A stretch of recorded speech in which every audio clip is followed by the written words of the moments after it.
Olá, meus queridos, tudo bem? Como é que vocês estão?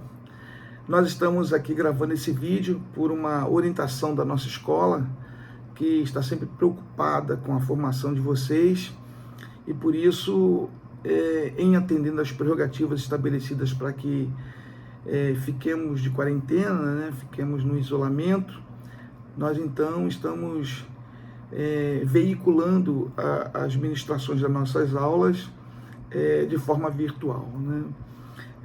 Hoje a gente vai falar sobre Sócrates e os sofistas. A recomendação é que a gente volte ao capítulo 4, né?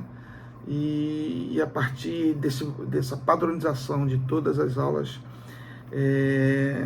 começarem a partir do capítulo 4, faz com que vocês possam ter parâmetros de estudos, né? E por conta disso nós gostaríamos que vocês ficassem atentos e procurassem a partir desses vídeos que nós professores estamos postando, vinculá-los às leituras dos livros de vocês, né, do material didático. Outra coisa que eu queria falar vocês devem notar que eu não estou acostumado a esse tipo de aula, né? Por mais que eu tenha esse período de docência. Eu acho que é por conta dessa minha necessidade de me adequar, né, ao vídeo, né, e as aulas pela internet, ou pelo YouTube, ou aulas virtuais. Então eu queria que vocês tivessem paciência comigo, especificamente, tá bom? Bom, falar sobre Sócrates a gente de alguma forma recorrer ao diálogo como sendo uma das ferramentas da própria propriedade humana, né, dessa condição humana que a gente tem de ter a fala como uma prerrogativa da racionalidade, e nessa fala que a gente de alguma forma pode fazer com que o pensamento seja entendido e o conhecimento seja produzido e exposto como explicação da realidade. A gente vai de alguma forma utilizando esses elementos da fala para poder entender que foi por esses elementos, né, que Sócrates consegue estabelecer um princípio filosófico que vai usar o diálogo como ferramenta básica na produção de conhecimento. Mas Sócrates ele precisava enfrentar situações das mais diversas, né? Uma delas é ter que enfrentar ainda aquilo que o mito desenvolveu como cultura grega, né, em que alguns cidadãos, algumas pessoas, e aí pessoas influentes ainda tinham no mito a base de produção de conhecimento. Isso era uma dificuldade que Sócrates tinha que enfrentar. A outra eram os grupos que de alguma forma desenvolveram pensamentos sobre a realidade a partir das colocações pré-socráticas, né? As colocações dos filósofos pré-socráticos. A ideia de ter a natureza como sendo a doadora do conhecimento. E a gente sabe que os pré-socráticos tinham no cosmos, ou na natureza, o ambiente para a reflexão. Então, dois grupos distintos compuseram aquela sociedade de pensadores, né? Um desses grupos era formado pelos fisicalistas, né? E os fisicalistas acreditavam numa tese metafísica de que tudo é físico, né? Na verdade, para eles, é uma doutrina que afirma que tudo é superveniente, né? E essa superveniência é um conceito que especifica a relação de dependência, né? Então tudo depende do físico. Tudo que existe depende do físico. É uma espécie de monismo ontológico da substância. Deixa eu melhorar. É a ideia da forma constante da matéria, que está caracterizada por suas entidades. É mais ou menos isso. A ideia que os fisicalistas tinham, e isso de alguma forma era um dos obstáculos que Sócrates tinha que enfrentar para difundir a sua filosofia. O outro grupo era formado pelos naturalistas, né? E o pensamento naturalista era completamente oposto a tudo aquilo que fosse sobrenatural, né? Então, para eles, somente as leis da natureza é que operavam o mundo. Então, tudo o que acontece ou acontecia era proveniente dos elementos que compunham a natureza. Então, esses dois grupos, afora os sofistas, e afora também as colocações míticas, eram os obstáculos que Sócrates tinha que enfrentar. Só que em Sócrates se inaugura uma nova fase da filosofia, né? Porque a filosofia até então ela era aquela que se ocupava em ter na realidade os dados que proporcionariam o conhecimento. E os pré-socráticos também eram chamados de cosmológicos ou filósofos da natureza. E em Sócrates, a configuração que vai produzir conhecimento é aquela que começa a partir do homem, a partir do pensamento, da reflexão feita por este homem, ou por esse homem, a natureza, a realidade, ao objeto, né?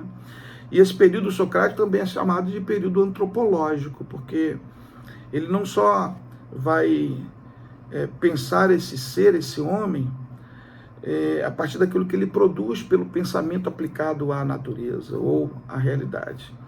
Ele vai pensar também esse homem a partir das suas relações sociais e as suas relações políticas.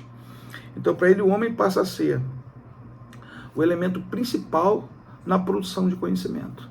Por isso que Sócrates é considerado o pai da filosofia, né? Não pode haver amizade de conhecimento se essa amizade não for proporcionada por um ser humano.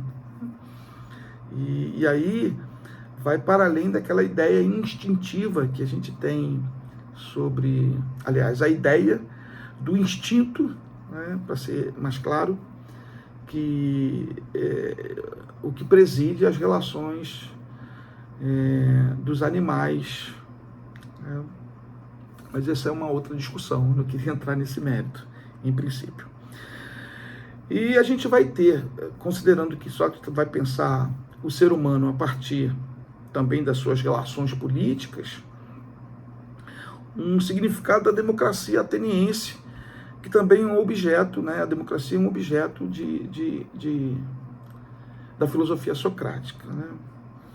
Então, antes da gente entender diretamente esse conceito de democracia, é importante reconstruir a noção de polis, né? Polis, a cidade-estado. E essas cidades, elas eram autônomas nas constituições das suas leis. E essas leis constituídas por cada polis, ela atendia as prerrogativas nativas, quer dizer, as leis que eram desenvolvidas em Atenas não necessariamente eram as mesmas desenvolvidas em Esparta, né? e eram constituições legais que atendiam à necessidade das pessoas que ali habitavam, e essas pessoas eram chamadas de políticos ou políticas, né? Aqueles que habitavam na polis. E o que se entende especificamente, por exemplo, em relação a Atenas, que era uma cidade riquíssima, porque ela vivia do comércio marítimo, né?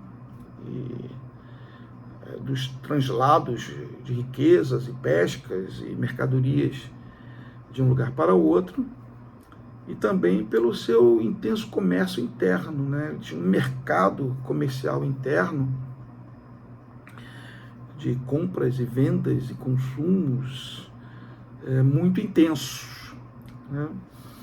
E essas pessoas que comercializavam riquezas e mercadorias e bens e alimentos e artesanatos e artes eram conhecidas como burgos, os burgos. Daí provém a ideia, né, burguesia, que hoje é muito mais uma abstração do que um grupo em que você pode identificar, né, ou identificar os membros desse grupo especificamente. Então, esse movimento comercial que acontecia em Atenas fez com que as oligarquias que comandavam e determinavam comportamentos nessa polis começaram a se dissolver, porque esses burgos e aquilo que eles proporcionavam foi de alguma forma fazendo essa reforma social, e as pessoas responsáveis por essa reforma, Solon, Péricles, são duas dessas pessoas que responsáveis foram pela reforma das relações sociais, econômicas e políticas na polis lá em Atenas. Uma outra coisa também que a gente consegue entender é que nessas cidades, por mais que teoricamente, eu digo teoricamente, era a população que estabelecia os princípios de relações e legalidades e leis, não tinha esse poder que a democracia dizia que elas possuíam, né?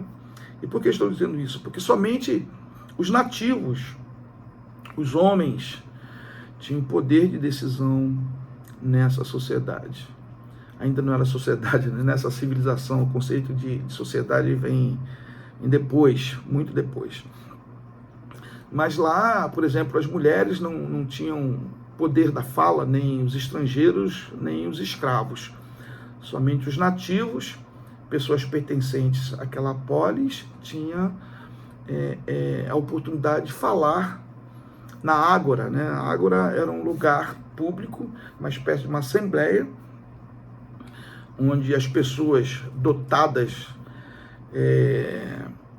ou possuidoras da total isegoria, né? Isegoria era a liberdade de se expressar e dar opiniões e colocar argumentos para serem discutidos em público, né? Então era uma espécie de condição às pessoas provenientes ou nativas da polis. E nesse período, Sócrates começa a desenvolver a sua filosofia a partir dos discursos, né, dos diálogos. E existiam dois tipos de discursos à época, né? O primeiro era aquele discurso proposto pelos sofistas, que era um discurso fundamentado nas técnicas de convencimento. E o segundo discurso, diálogo, era o diálogo socrático. Porque Sócrates acreditava ser possível determinar a verdade por meio do diálogo, da conversa, né? Da colocação de duas razões em confronto para que elas possam discutir a realidade que está sendo pensada, né? Em princípio, esses dois discursos, eles eram apresentados e por conta disso, a ideia que Sócrates tinha era a vontade de construir um bem coletivo, né? Seria oposto ao diálogo sofista, que tinha por objetivo interesses pessoais, né? Haja vista que os sofistas, para que eles pudessem discursar, era necessário receber, né? Então eles recebiam pagas pelas ações, pela oratória, pelos discursos que eles apresentavam. E entre esses sofistas existiam dois assim especiais. Um era Protágoras.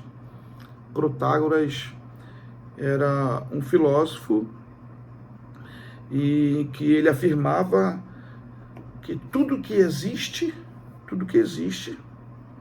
é relativo. Não há verdade absoluta, né?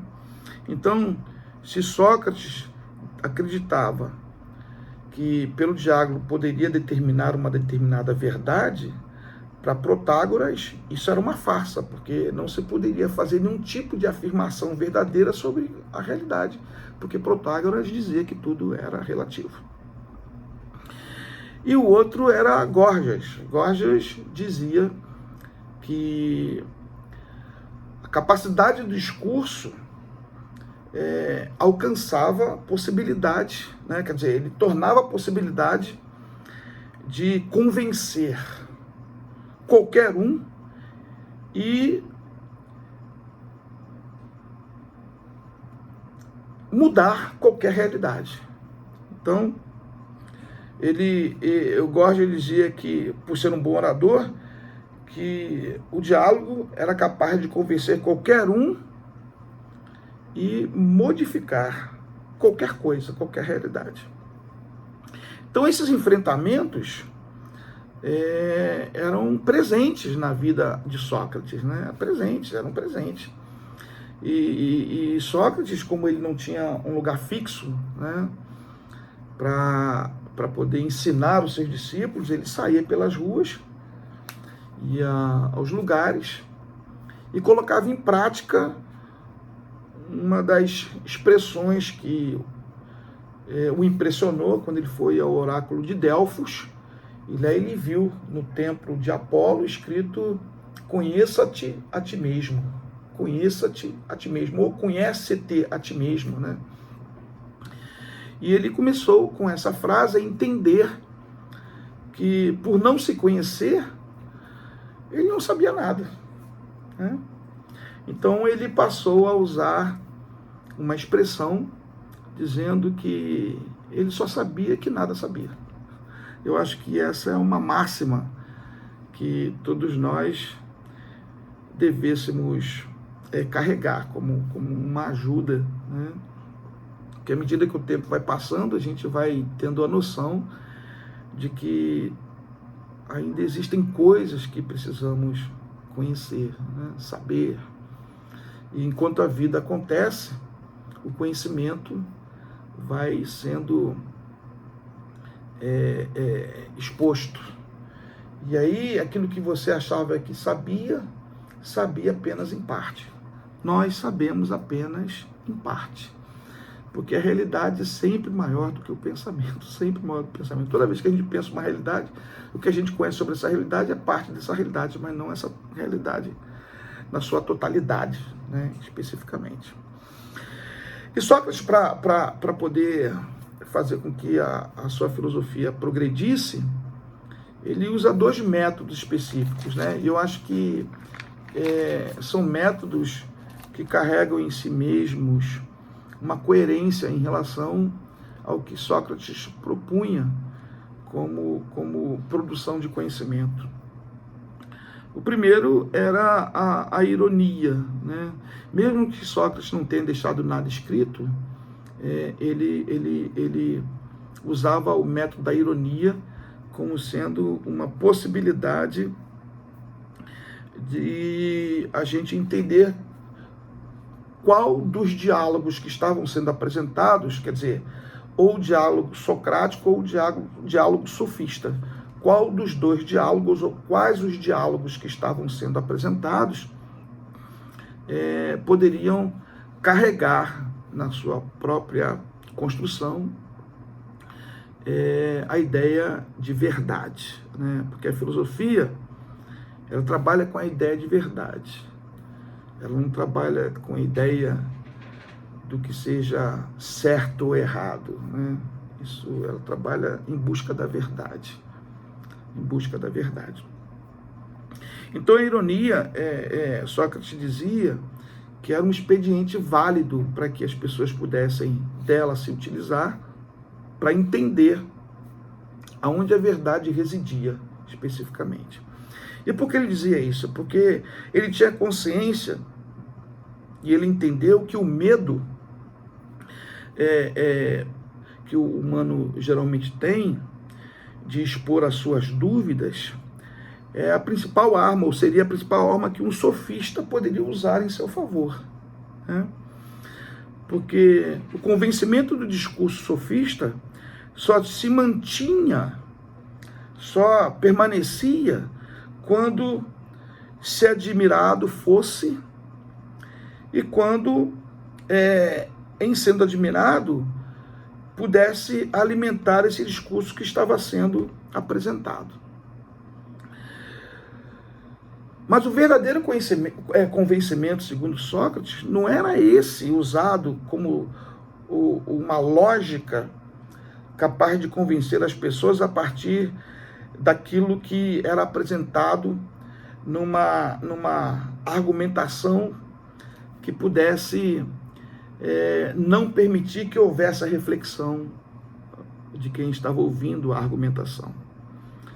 Para ele, o ser deveria questionar o conceito que estava sendo apresentado pelo discurso, né?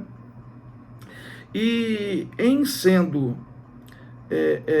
refletido, certamente ele acreditaria que poderia se verificar que aquilo que estava sendo dito, ou aquilo que estava sendo apresentado pelo discurso, pudesse permitir o ouvinte a tirar as suas conclusões. Então, qual é a ironia?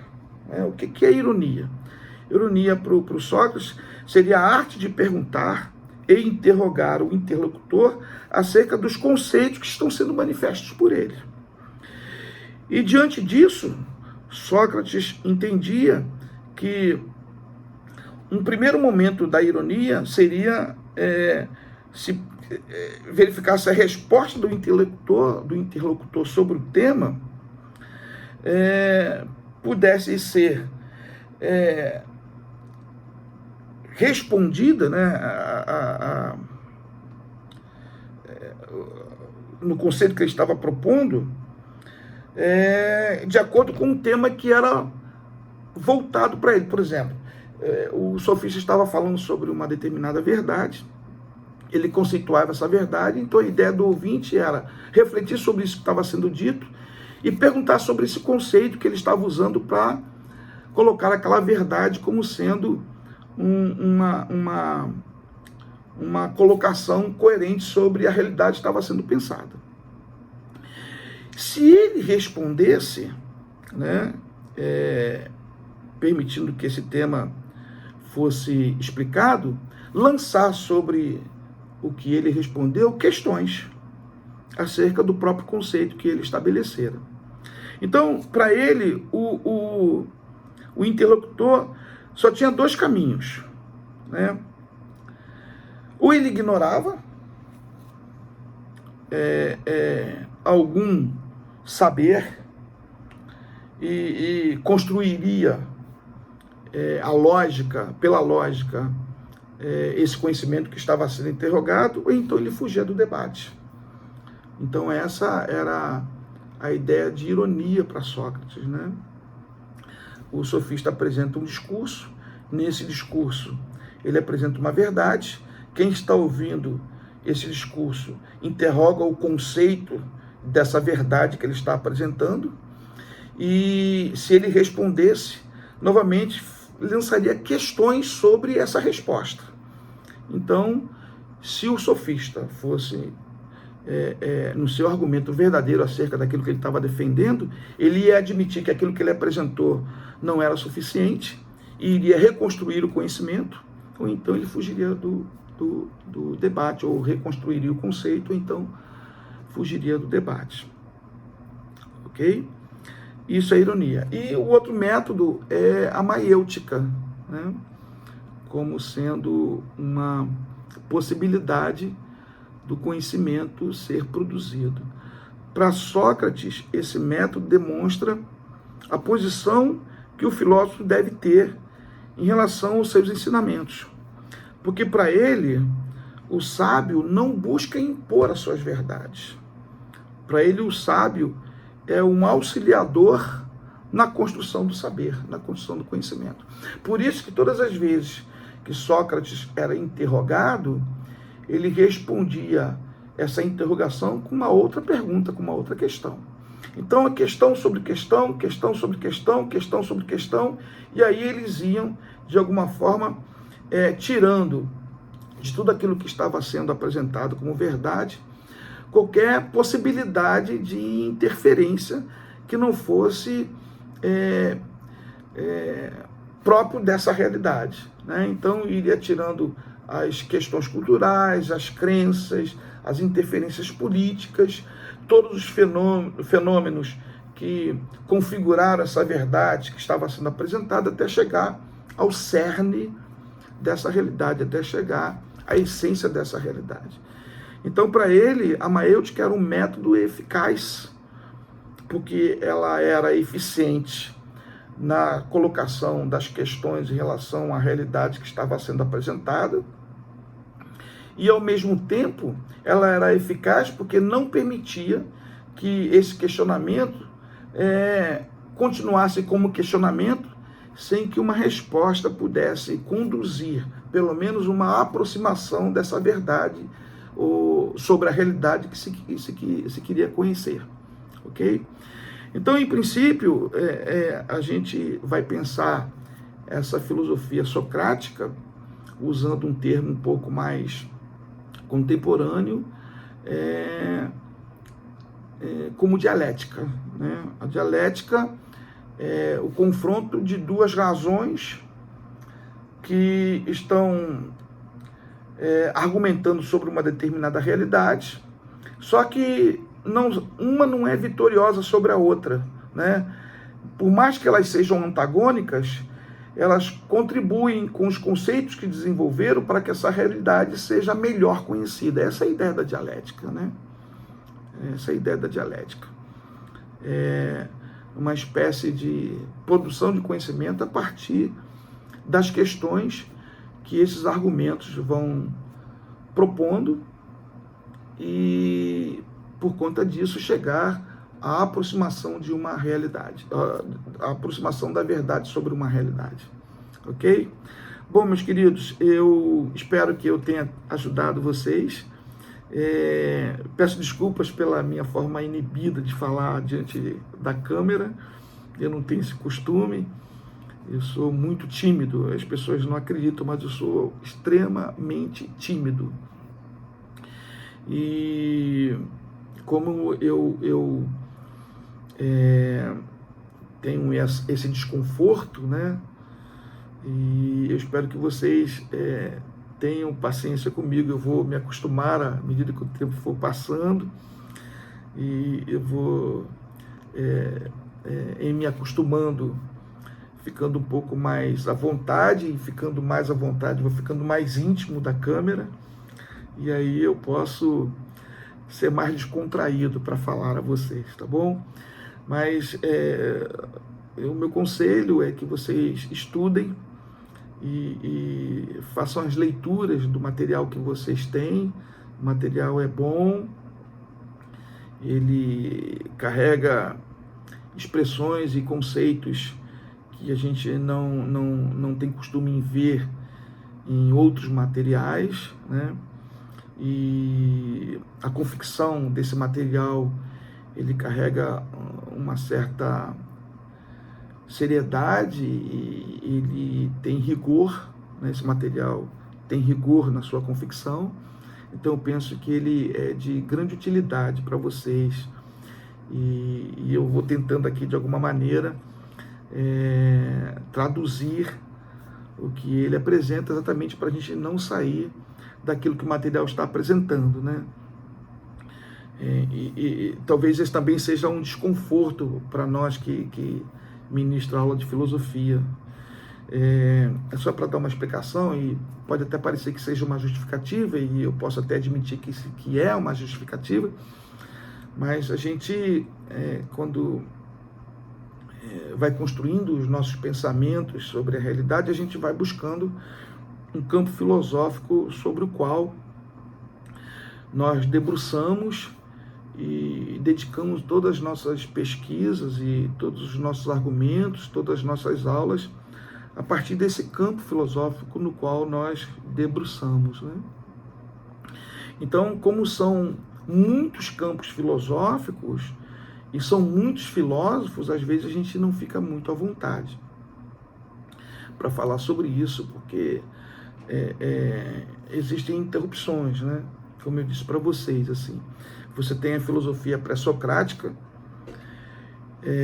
que tem vários grupos de pensadores. A gente tem os cínicos, a gente tem os estoicos, a gente tem os epicuristas, a gente tem os sofistas, e existem colegas que são grandes admiradores dos sofistas, outros grandes admiradores dos epicuristas, outros grandes admiradores dos estoicos. E aí essa admiração faz a gente tender a nossa fala defendendo aquilo que nos é mais íntimo, né? mais próximo, né? Eu estou dando essa justificativa para deixar vocês mais à vontade, né? E fazer com que a gente caminhe bem e possa juntos construirmos um conhecimento que permitirá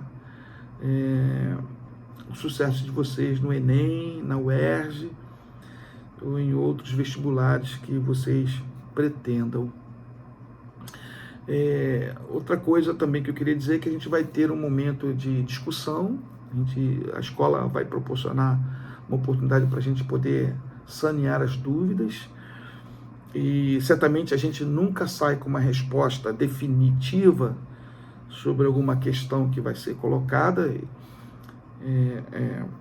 E por que eu estou dizendo isso? Porque na filosofia a gente tem essa liberdade de levar as pessoas a pensarem, e essa eu acho que é a grande sacada que a filosofia tem, de nos permitir pensar, claro, de uma forma conceitual, a partir de algumas categorias, e em assim sendo, a gente torna a nossa capacidade de pensar muito mais apurada, né?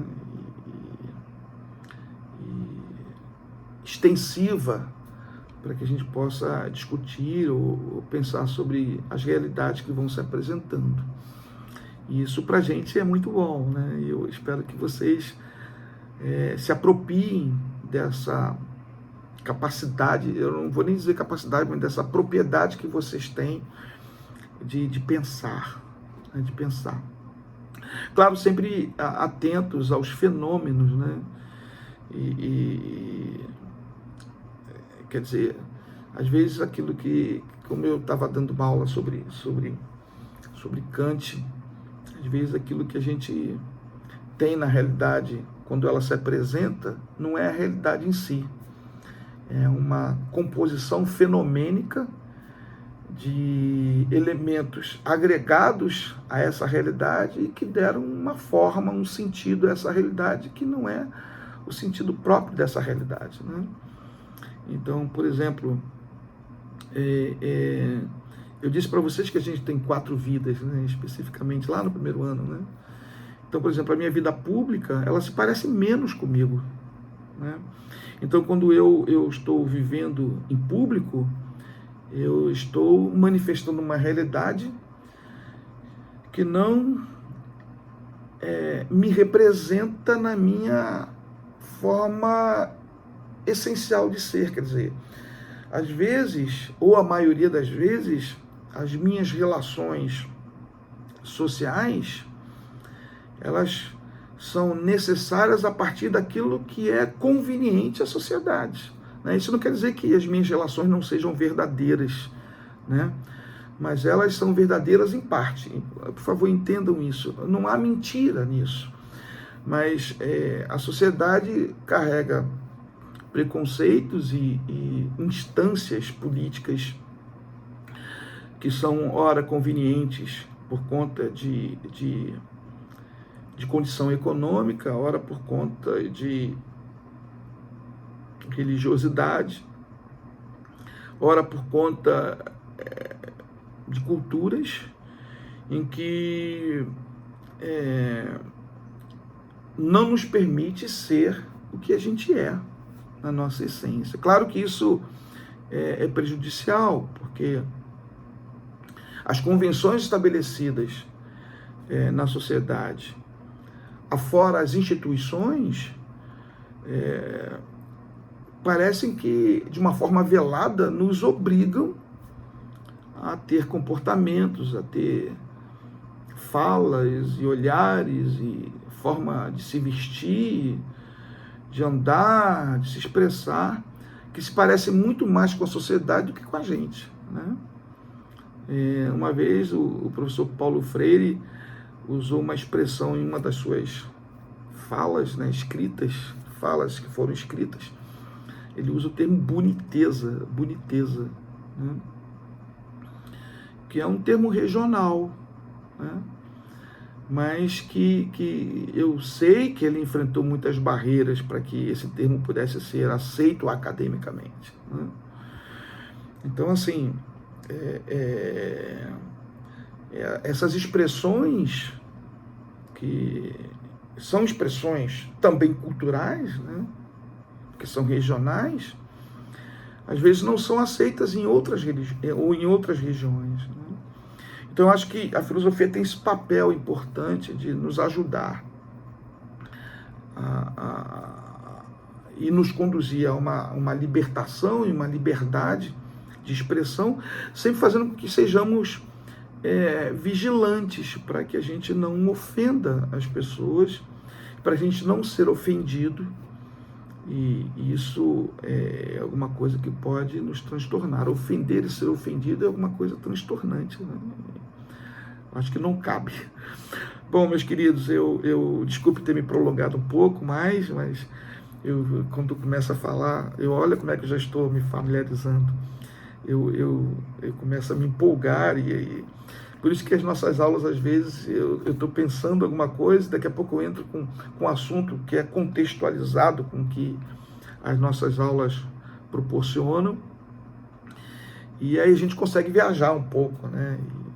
Entender algumas coisas que são cotidianas e que às vezes não são expressadas, porque a hora que esse texto foi escrito, não foi uma hora em que, quando nós o usamos para lecionar, a partir das histórias que vão se aglomerando e agregando valores na gente, nos permite falar sobre o que foi escrito, mas trazendo para uma realidade que é aquela realidade estabelecida no tempo, né? Então, por exemplo, eu vou parar de falar aqui, e se eu for gravar um outro vídeo com esse mesmo texto, eu vou falar outras coisas. Porque a partir dessa minha fala, algumas coisas foram sendo agregadas ao meu pensamento. Eu vou, na interrupção de 2 ou 3 minutos, ao desligar a câmera, meu pensamento vai, de alguma forma, viajar pela realidade que está aqui à minha volta e pela conversa que eu vou ter com as pessoas aqui da minha família. Então outras coisas vão ser agregadas, então a minha fala vai ser diferente. Então isso é maravilhoso, isso é maravilhoso. Puxa vida, isso é maravilhoso. Então, muito obrigado por vocês serem pacientes, obrigado por essa oportunidade. Nós vamos nos encontrar no chat para sanear algumas dúvidas que talvez possam ocorrer. E desejar a vocês um bom estudo. Não saiam de casa, lavem as mãos, cuidem dos seus pais, dos seus avós, dos seus responsáveis, cuidem de vocês mesmos e aguardando a oportunidade de a gente retornar, para a gente se abraçar e voltar às nossas conversas, os nossos diálogos, as nossas falas, que são sempre produtivas e trazem aprendizados para vocês e para mim. Muito obrigado, tá bom? Um beijo, fiquem com Deus e até a próxima. Tchau, meus queridos. Beijo.